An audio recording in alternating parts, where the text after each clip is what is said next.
po mga lods, magandang araw po sa inyo lahat, aming mga followers, viewers.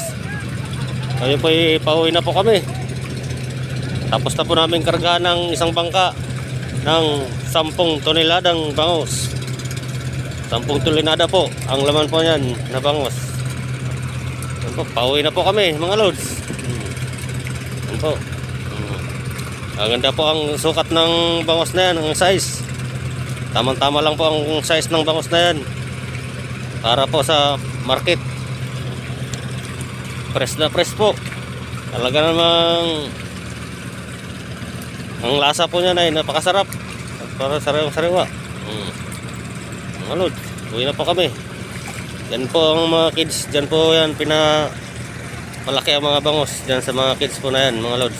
Ayan, mga nakalotang. So bukas makalilipat po rin po kami dyan. Marami po yung mga kids na yan.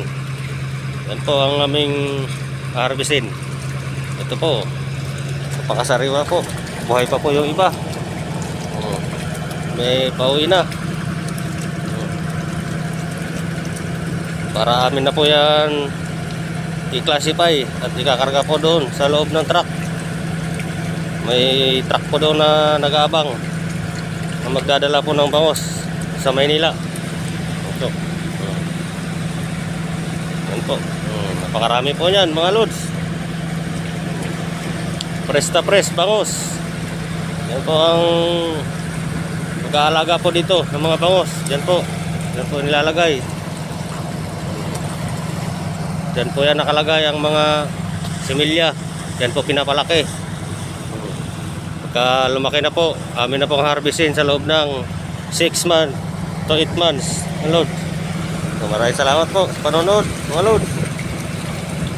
Uwian na po kami.